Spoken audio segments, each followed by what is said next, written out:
The only reason I remember the exact time, March 8th, 7:23 a.m., is because that's when the copy machine started making this god-awful grinding noise like it was chewing rocks.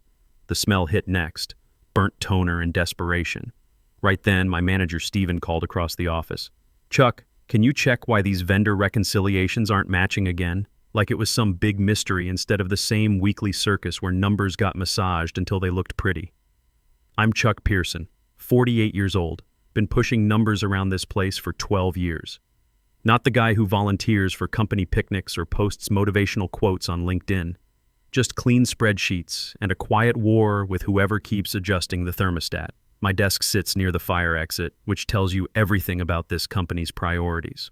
I didn't answer Steven right away. I was watching that copy machine sputter like it had secrets to spill. Fitting, really. This place had more buried problems than a landfill with a PR department. People here talked about synergy and transparency while booking phantom vendor calls and making budget overages disappear like David Copperfield in a cheap suit. A few months back, HR rolled out this shiny professional development program. Big email campaign, fancy slides, the works. Grow your skills, become your best self. Read like a shampoo bottle for your resume. Thing is, nobody really monitored who used it. No oversight unless you were trying for a full MBA. So I clicked the link and quietly signed up for a $49 webinar on detecting vendor fraud. Then another, and another. Turns out nobody watches the finance nerds when the sales team is lighting cigars with expense reports in Vegas. Over 8 months, I stacked up forensic accounting modules like playing cards. Didn't brag about it, didn't update my LinkedIn. Steven once called Excel that calculator thing, so you can imagine how much he cared about my continuing education. The courses were actually pretty interesting. Started with basic stuff, how to spot duplicate vendors, unusual payment patterns, that kind of thing. But then I got into the advanced modules, shell company identification, money laundering red flags, authorization chain analysis. Each course built on the last one, and before I knew it, I had more fraud detection training than most junior auditors. I was just watching and learning. That's the thing about working in finance for 12 years. You start hearing the whispers before the storm hits. An extra zero here, a vendor name nobody recognizes there. Most people ignore it. I didn't. I saw it all and logged it quietly in my own spreadsheets. Then last fall, our old CFO retired and the company brought in Ashley Bradford.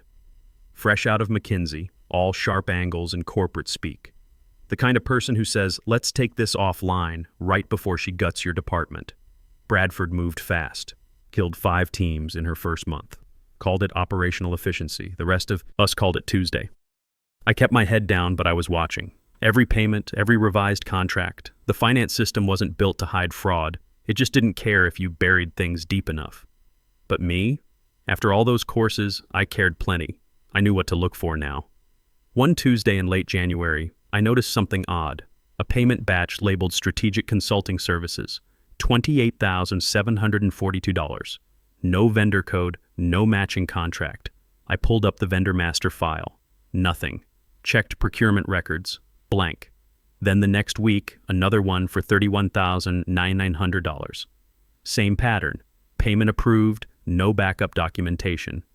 I flagged both in my own tracking spreadsheet, didn't email anyone. Why bother? I wasn't the type they promoted. I was the type they forgot still had access to the back-end systems nobody else bothered learning. Plus, at 48, I was starting to feel invisible around here anyway. The new hires were all fresh-faced kids who thought pivot tables were some kind of magic. So I kept taking my little online classes, reading about shell corporations and procurement fraud, learned about invoice factories, ghost employees, kickback schemes. It wasn't paranoia, it was preparation. Because I knew eventually they'd come for me too in one of these restructurings. They always do. And when they did, I wasn't going to beg. I was going to be ready. The first real flag came disguised as a consulting expense. Vendor name, Pinnacle Business Solutions. Never heard of them. No one had, no contract, just a vague memo. Q1 operational review. Amount, $86,400, paid in full. 2 weeks later, another payment, $93,000. This time tagged Talent Optimization Framework. Those course modules started clicking in my head. Red flag number 1, vague service descriptions. Red flag number 2, round number amounts. Red flag number 3, no supporting documentation. It was like somebody had taken my homework and turned it into a real-world test case. I walked over to Steven's desk. "Hey, you know who approved these Pinnacle payments?" He blinked like I'd asked about quantum physics. "Bradford handles vendor approvals now. Part of the new efficiency protocols. No contract review." "I don't ask questions I don't want answers to," he said with a nervous laugh, then went back to scrolling LinkedIn like it was a magic 8-ball for job security. That's when I knew Steven was scared too. 12 years I'd been here, and I'd never seen him this jumpy. Bradford was cleaning house, and we were all just waiting to see who got the axe next. I went back to my desk and ran a deeper search. 6 vendor names I didn't recognize, all recently onboarded, all payments flowing through Bradford's direct approval chain. No statements of work, just invoices with buzzword-filled memos like strategic pipeline enhancement and cross-functional optimization delivery. The training was paying off. I could see the pattern now, clear as day. That night, I sat at my kitchen table with lukewarm Chinese takeout and my forensic accounting printouts. What was supposed to be homework for a certification quiz now felt like reconnaissance. Each course module clicked with real-world patterns I was watching unfold, like learning a second language and realizing your company had been whispering threats behind your back for months. The advanced modules had taught me about clustering patterns, how fraudsters typically use multiple shell companies to spread risk. So I started mapping the vendors. Pinnacle Business Solutions, Summit Advisory Group, Apex Management Consulting. All had the same invoice template, same payment terms, same vague service descriptions, different names, same smell. I pulled up the vendor master files and started cross-referencing addresses. That's when things got interesting. Pinnacle's business address matched a landscaping company in Delaware. I checked the state incorporation records online, registered just 4 months ago. Summit Advisory was registered to a P.O. box that, according to Google Street View, sat in front of a strip mall with a dry cleaner and a pizza place. But the real kicker was Apex Management Consulting. Their address was a residential property in Trenton, New Jersey. I ran the property records through the county database, owned by Jessica Bradford, Ashley's cousin, according to her LinkedIn profile where she proudly posted family BBQ photos. I almost laughed. Almost.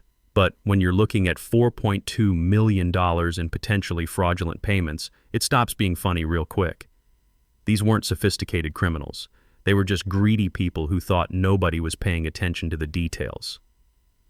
The next morning, I started digging deeper into the payment patterns. Each vendor had received between 3 to 8 payments over the past 18 months, always in amounts just under Bradford's direct approval threshold of $100,000. Classic structuring behavior, another red flag from my coursework. I built a timeline in Excel, color-coded by vendor and cross-referenced with Bradford's start date. The pattern was beautiful in its stupidity. The first fraudulent payment went through exactly 6 weeks after she took over as CFO. Like she needed a month and a half to figure out how our systems worked, then started bleeding us dry. Then came the silence. My emails about vendor inconsistencies got slower replies. Eventually, they stopped altogether. I became invisible. HR stopped including me in budget meetings. Procurement marked my access view only. Even Steven got weird. "Bradford wants tighter circles," he mumbled, eyes darting around like he was afraid someone might overhear. You know what? Maybe it was my age showing, but I'd seen this dance before. New management comes in, cuts costs, eliminates the dead weight. Problem is, they usually define dead weight as anyone over 45 who might ask uncomfortable questions. I'd watched it happen to 3 different guys over my 12 years here. Good analysts, solid workers, but they had gray hair and opinions. In accounting, silence isn't peaceful. It's lethal. It means someone's hiding the trail and they don't want you following breadcrumbs back to the truth. I started printing everything. Every invoice, every payment authorization, every vendor upload notice. They thought nobody would notice the backdated vendor creation forms. They thought the system didn't log change history. They were wrong. One of those online courses had covered digital forensics, how to track changes in accounting software, how to spot when records get modified after the fact. My apartment turned into a war room. Stacks of files, highlighters, my laptop humming into the early hours while I mapped payments like a detective with string and push pins. My wife used to complain when I brought work home, but she'd been gone 3 years now. Divorce. said I cared more about numbers than people. Maybe she was right, but at least numbers don't lie to your face. What I found made my stomach drop. Not just the Jessica Bradford connection, but the whole operation. They'd been careful to vary the amounts, stagger the timing, use different approval chains. But when you laid it all out chronologically, it looked like a textbook case study in procurement fraud. Summit Advisory had supposedly provided strategic market analysis for Q3. I checked our actual market research contracts. We already had a $200,000 annual contract with McKinsey for that exact service. Why would we need a second firm? Pinnacle's operational efficiency review overlapped with a legitimate consulting engagement from Deloitte that was doing the same work. Either Bradford was the worst CFO in history, or she was running a kickback scheme with her family. Apex Management's invoices were the sloppiest. Cross-functional optimization delivery, what the hell does that even mean? I pulled up our org charts. We hadn't done any cross-functional work in months. Most departments weren't even talking to each other thanks to Bradford's efficiency protocols. But here's what really got me: the payment timing. Every fraudulent invoice got processed and paid within 48 hours. Our legitimate vendors, they waited 30 to 45 days minimum. Bradford was fast-tracking payments to her cousin while making real suppliers chase their money. I closed my laptop and stared at the wall. Something big was happening, and I was the only one who saw it. 12 years of watching this company's financial heartbeat, and now I could see the cancer growing in real time. The Whisper campaign started the next week. Corporate buzzwords about right-sizing and evaluating redundancies. Translation: we're looking for scapegoats. When Bradford's formal announcement hit our inboxes, the temperature in the office dropped 10 degrees. Subject line: internal controls assessment, immediate action required. Here's the kicker: finance was excluded from the process. The department that monitors the money wasn't allowed near the money review. Instead, Bradford assembled her own task force. Procurement, HR, and 2 ex-Deloitte guys who once spent 20 minutes trying to figure out how to sort a spreadsheet column. They weren't there to find anything. They were there to look busy while Bradford torched the evidence behind them. That's when I knew they were coming for me. The training, the questions, the quiet investigation. I'd made myself a target. Time to get ready for war. Meanwhile, HR got real active. Mandatory form submissions, new expense policies, the works, including a spreadsheet of everyone who'd used the professional development program in the past year. I found my name on line 19, $2,147, across 14 reimbursements over 8 months. All approved, all documented, every receipt uploaded on time like a good little employee. I should have seen it coming, but when you're focused on following the money, you sometimes forget they're also following you. Tuesday morning, my badge didn't scan. I stood outside the glass door like an idiot, coffee getting cold, while an intern stared at me like I was Marley's ghost. After 5 minutes of awkward gesturing, someone let me in. I should have turned around right then. Instead, I walked into the HR conference room and met my firing squad. Patricia Wells from HR sat there with eyes too wide, trying to look compassionate, but landing somewhere in horror movie territory. Next to her, Ashley Bradford, not even pretending to drink the bottled water in front of her, just staring at me like I was gum on her quarterly bonus. "Please sit," Patricia chirped like we were doing a wellness check. I stayed standing. 12 years here, and they were going to ambush me in a conference room? Patricia cleared her throat. "We've reviewed your recent professional development reimbursements and found potential policy violations." "Potential violations," I repeated. The words tasted funny. She nodded like a dashboard bobblehead. "The courses weren't pre-approved by management, and we can't validate their connection to your job duties." Bradford spoke for the first time. Voice like a frozen stapler. "The optics are problematic, Chuck. Using company funds for self-directed learning outside your scope." "Outside my scope," I echoed. "I work in finance." "Yes, but forensic accounting, fraud detection." "That's not your lane," she said. The word fraud seemed to physically hurt her mouth. That's when I knew. They weren't just firing me. They were neutralizing me. Bradford hadn't stumbled across my reimbursements. Someone pointed them out. And she didn't bring HR here to mediate. She brought them to make it look official while taking out the one person asking quiet questions about her family business. I could have argued, could have pointed out that fraud detection is absolutely within a financial analyst's scope. Could have mentioned that I'd caught 3 legitimate billing errors in the past year that saved the company $50,000.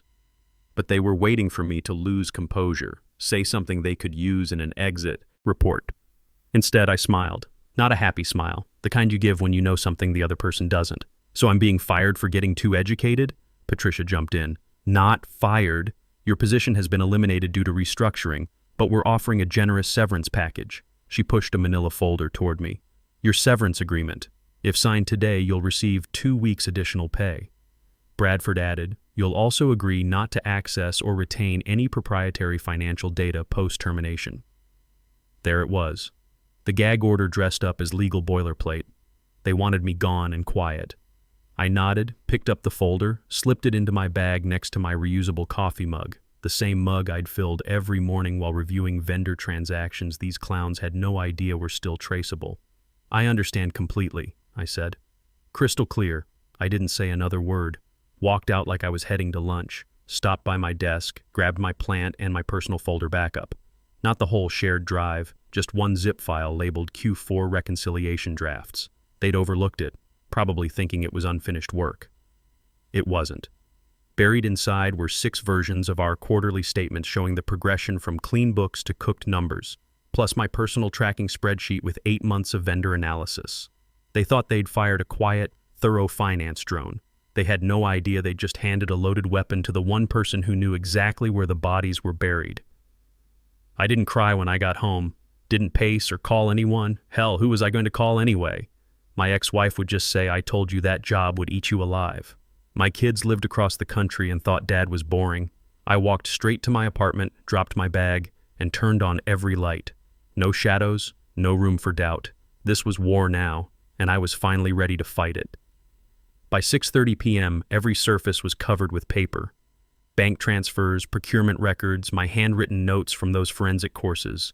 I used a dry erase marker to map vendor shells across my bathroom mirror. By midnight, it looked like the FBI had raided a 1-bedroom apartment and left me as evidence. Here's the thing about corporate crime. It's not flashy. No duffel bags of cash or cartoon offshore accounts. It's a $135 invoice for pipeline efficiency consulting paid to a vendor with no LinkedIn, no website, no working phone number. It's $189,870 wired to a logistics solutions firm registered to a P.O. box that shares a tax ID with a coffee shop that closed in 2019. But when you've got the training to spot it and the motivation to prove it, those breadcrumbs might as well be neon signs.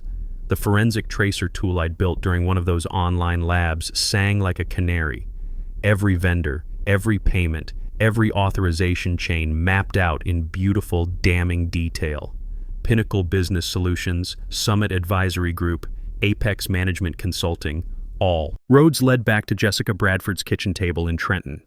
I cross-referenced bank routing numbers, incorporation dates, even the damn fonts used on the invoices. Everything pointed to one conclusion. Ashley Bradford and her cousin had been systematically looting this company for 18 months.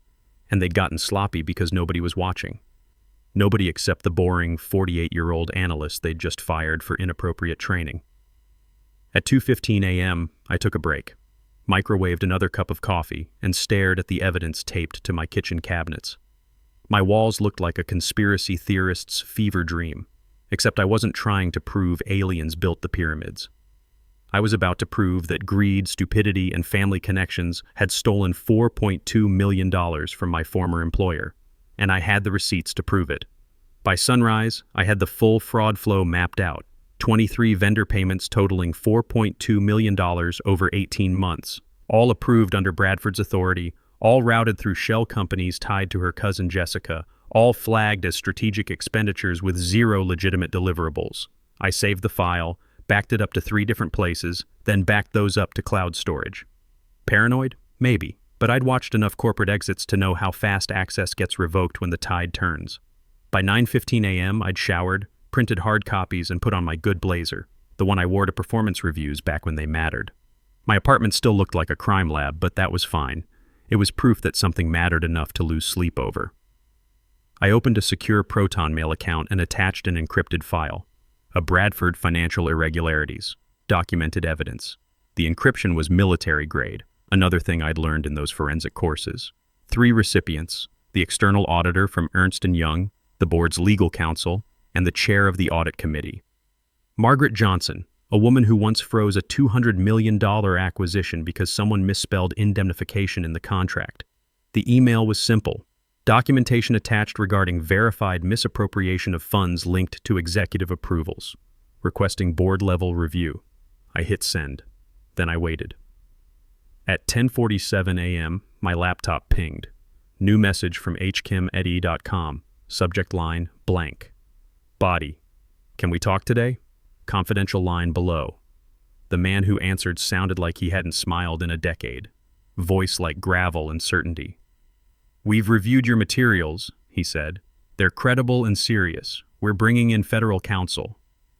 Good. You'll want the complete trail. There's more. He gave me an upload link, not corporate cloud, something darker. The same system they used for healthcare billing fraud cases. A digital bunker, legally speaking. I spent the next 3 hours building the complete package. Not just evidence, timeline, context, annotations, vendor relationships, authorization chains, policy violations. Every footnote Bradford hoped nobody would read. When I uploaded the final file, it felt like launching a missile. At 1:45 p.m., another email arrived from a corporate address I didn't recognize. Mr. Pearson, we acknowledge receipt of your materials. Special board session convened today. May contact for clarification. Then quiet. I sat still for 10 minutes, not moving, just breathing. This was it. The moment when 12 years of watching numbers finally meant something. The next morning brought damage control. Company-wide email at 8:00 a.m. sharp marked internal communication, confidential. From people and culture, because apparently that sounds warmer than human resources. We'd like to clarify recent rumors regarding a former finance employee's departure. This was routine HR business, unrelated to any ongoing audits. We remain committed to transparency and respectful discourse. Respectful discourse. I laughed out loud. I'd seen more respect in a gas station argument over lottery tickets. Around noon, word filtered back through my old contact in accounts payable. Bradford had called emergency meetings, claiming all flagged vendors were overflow contracts from previous leadership, and any discrepancies were innocent misclassifications. Innocent doesn't work when the system logs show you uploading fraudulent invoices on Sunday nights. That afternoon, a courier delivered a black envelope to my apartment. Cease and desist letter from corporate legal. 3 pages of threats dressed as professional courtesy. The message, stop talking, stop sharing, or face litigation for misuse of proprietary data. They were trying to gag me with the same contract they'd used to hire me, except I'd already filed whistleblower protection with federal authorities. That gag order was worthless toilet paper. 3 days later, they arrived like ghosts. No announcements, no mass emails, just 3 people in gray suits walking past reception with clipboards and expressions that could cut steel. Ernst & Young's external audit team didn't need introductions. The office went dead silent by noon. Someone said one of the auditors had pulled Stephen into a room and emerged 5 minutes later without saying a word. Another rumor claimed procurement was told to freeze all vendor access pending review. Then the lead auditor, sharp eyes, voice like a fax machine, walked into Bradford's glass office without knocking and closed the blinds. Meanwhile, I sat on my couch in sweatpants, watching it unfold from a distance. That morning, my whistleblower contact had forwarded a time-stamped photo from the investigator's review room. My evidence spread across a conference table like pieces of a solved puzzle. By 3:00 p.m., the board had been summoned for emergency session. All 9 members present. Bradford not yet admitted. They were keeping her out, which meant they weren't buying her story anymore. The CFO was terminated Thursday at 9:43 a.m. Not resigned or stepped away for new opportunities. Terminated. 1 word in an all-hands email with no signature, no corporate fluff. By 10:05, Ashley Bradford was escorted out by security. Someone snapped a blurry photo of her crossing the parking lot with nothing but her phone, and that shell-shocked look of someone who'd finally learned they weren't untouchable. At 11:12, the real show started. Corporate legal filed formal disclosure with the Securities and Exchange Commission. Financial statements under federal review, vendor expenditures frozen, earnings guidance rescinded. My phone started ringing. Not just lawyers, departments inside the company I hadn't heard from in years. Senior forensic advisor position, flexible schedule, name your rate. Interested in leading the rebuild effort? Even Steven left a voicemail. If you ever want to come back, I'd vouch for you. For real this time. I didn't return the calls. Didn't hate him. Just didn't owe him my time anymore. Then came the call that mattered. 7:45 p.m. Private number. Board chair herself, voice precise and measured. You didn't just expose fraud, she said. You preserved us. Without your work, we would have walked into Q3 blind. The financial fallout would have triggered internal collapse. You saved us. 3 months later, I got my SEC Whistleblower Award, $180,000, plus a consulting contract worth more than my old salary. Best investment I ever made? That first $49 training course. Turns out, learning how to spot the truth pays better than hiding from it.